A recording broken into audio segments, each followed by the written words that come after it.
Eu vos dou este novo mandamento, nova ordem agora vos dou, que também vos ameis uns aos outros, como eu vos amei, diz o Senhor. Aleluia, aleluia, aleluia, aleluia, aleluia, aleluia, aleluia, aleluia. O Senhor esteja convosco. Ele está no meio de nós. Proclamação do Evangelho de Jesus Cristo segundo Lucas. Naquele tempo, disse Jesus a seus discípulos: A vós que me escutais eu digo, amai os vossos inimigos, e fazei o bem aos que vos odeiam. Bendizei os que vos amaldiçoam, e rezai por aqueles que vos caluniam. Se alguém te der uma bofetada numa face, oferece também a outra. Se alguém te tomar o manto, deixa-o levar também a túnica. Dá a quem te pedir. E se alguém tirar o que é teu, não peças que o devolva.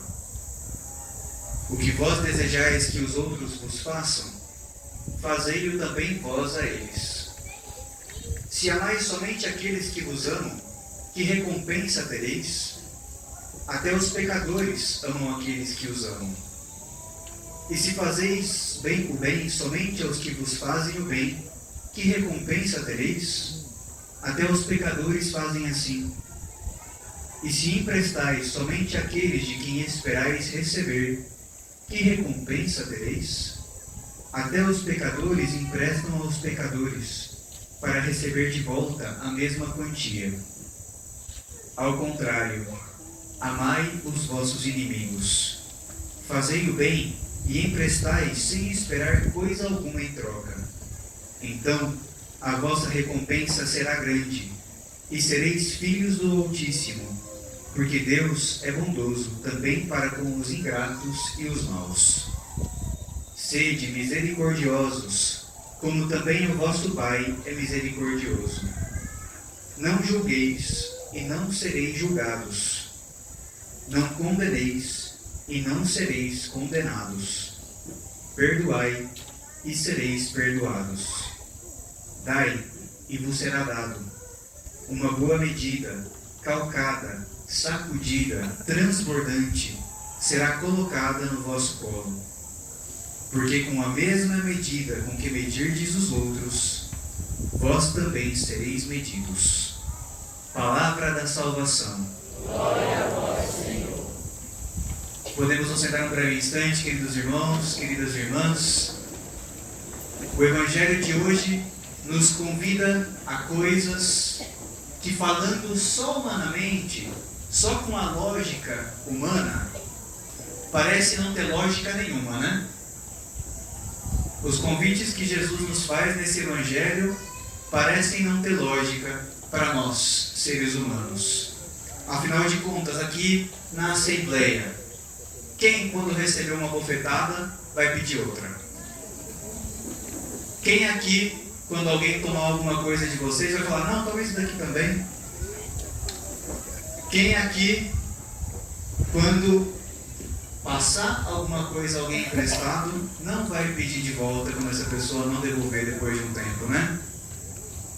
As coisas que Jesus nos pede aqui são coisas que, por mais que nós fôssemos pessoas altamente altruístas, né? Que só pensam no outro e não na gente, são coisas que, mesmo que nós fôssemos pessoas com um alto nível moral, um nível moral muito elevado, a gente sabe que são difíceis. Além do mais, ainda mais, quando essa pessoa se apresenta para nós como uma inimiga, como um inimigo.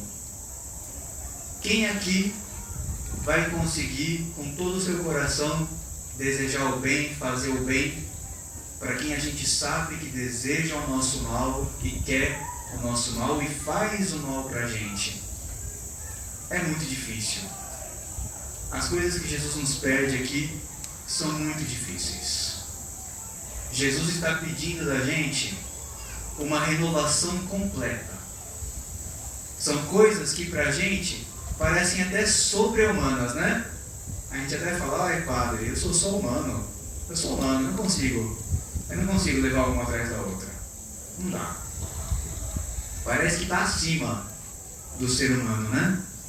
Jesus pede uma renovação, uma mudança de mentalidade muito grande nesse Evangelho.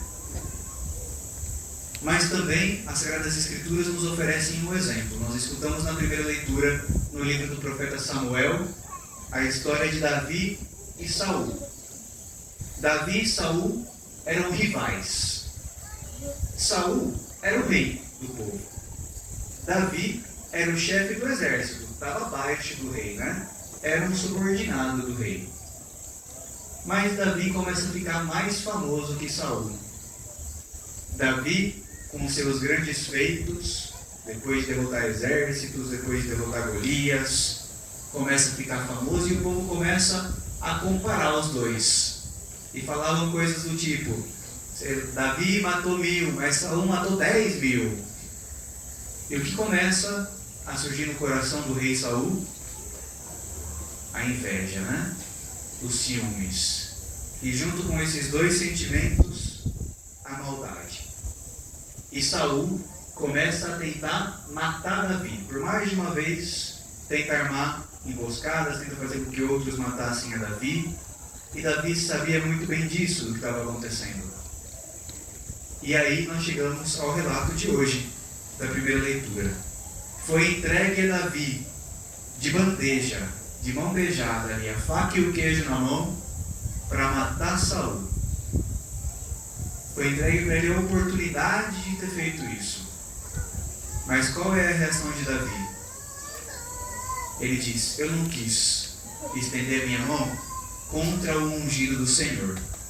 Naquela época os reis eram ungidos pelos profetas e essa unção significava que era Deus quem tinha colocado o rei naquela posição de poder.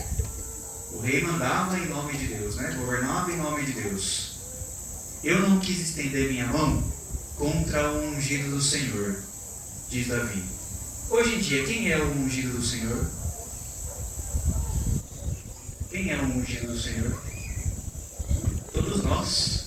Todos nós somos ungidos no dia do nosso batismo, não?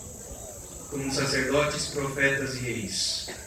Todos nós, desde o nosso batismo, somos ungidos do Senhor. Só que às vezes, eu estendo minha mão sim, contra outro ungido do Senhor, né? E às vezes não precisa nem de uma bofetada, como diz Jesus no Evangelho. Basta uma palavrinha, né? Uma palavrinha ali, bem ou mal colocada. Basta, às vezes, uma pequena atitude que eu já estendo a minha mão contra o outro. E às vezes não precisa nem disso. No meu próprio coração, eu tenho vontade, né? De estender a minha mão contra o outro. Já estendi minha mão a alguém nesse último tempo? Feri alguém com palavras, com atitudes, com desejos? Provavelmente sim, né? Todos nós. E por isso essa mudança radical que Jesus nos chama. O nosso fundador, o padre José Kentenich, tem uma frasezinha muito boa. Ele diz assim, primeiro, somos homens. Todo mundo aqui é ser humano, né? Alguém que é outro bicho? Não, né? Primeiro somos homens, nascemos seres humanos. Depois somos cristãos. Conhecemos a palavra de Deus, conhecemos os desejos dele, a sua vontade, vamos nos educando nesse caminho de conversão, para só depois sermos plenamente homens. Primeiro homens, depois cristãos, depois plenamente homens. A verdadeira humanidade é uma humanidade que está cheia de Deus. Afinal de contas, nós fomos criados à imagem e semelhança de Deus. Ou seja, enquanto a gente não alcança realmente, essa semelhança com Deus, ainda não somos plenamente homens, não somos plenamente seres humanos, não somos humanos de verdade. É a mesma coisa que nos diz São Paulo na segunda leitura, na carta aos Coríntios. Ele diz assim: o primeiro homem, Adão, aí ele coloca entre aspas, foi um ser vivo. O segundo Adão, está falando de Jesus, é um espírito vivificante. O primeiro homem foi um ser vivo. O segundo, Jesus Cristo, é um espírito vivificante, é um espírito que dá vida. Todos nós aqui, por sermos seres humanos, somos seres vivos também, Compartilhamos coisas com os outros seres vivos. Respiramos, como todos os seres vivos, e como todos os outros animais, também temos instintos. Quem aqui tem medo de aranha, de barata, de escorpião, de cobra, se encontra um desses bichos dentro de casa, consegue dormir à noite? Antes tem que fazer o quê? Pelo menos expulsar, mas na maioria das vezes matar. Todos nós temos esses instintos no nosso interior. Instintos de sobrevivência. Instintos de querer eliminar da nossa vida aquilo que se apresenta como uma ameaça para a gente. Todos nós somos seres vivos e compartilhamos dessas coisas com os outros. Primeiro veio o homem natural, de São Paulo. Depois é que veio o homem espiritual, o homem novo. Por isso a nossa aliança de amor com a nossa Mãe Rainha, essa consagração que nós fazemos aqui, é caminho para todos nós nos tornarmos homens e mulheres novos. Somos pessoas que temos instintos, que temos paixões, até mesmo animalescas, Tenho que matar aquele bicho que está me incomodando. Mas nós queremos ser homens novos. Homens como Jesus, que recebem esse espírito vivificante, que recebem esse espírito que dá vida e que nos transforma, que nos modifica, que nos converte, por mãos de Maria, aqui no santuário. Esse é o caminho que nós precisamos fazer. A busca do homem espiritual, do homem movido pelo Espírito Santo. E a Mãe de Deus, pela aliança de amor, faz isso com a gente aqui no santuário. Hoje está terminando, aquele convite que eu fiz para vocês na semana passada, na outra semana também, do Águas Mais Profundas, um aprofundamento espiritual aqui no santuário. Entra nas redes sociais e procura a gente do que eu estou falando. Mas esse ano, quem ainda não selou a aliança de amor com a Mãe de Deus, vamos selar. Em março, abril, vamos começar ali uma propaganda, provavelmente, E aí, vamos começar aqui a preparação para a aliança de amor. Queremos ser homens e mulheres novos. Queremos deixar com que a Mãe de Deus nos eduque, nos ajude nessa tarefa de educar o homem espiritual, o homem novo, a mulher nova aqui no nosso meio. Que ela possa fazer isso também hoje, através dessas palavras, através do santuário e através, sobretudo, da Eucaristia que nós estamos celebrando.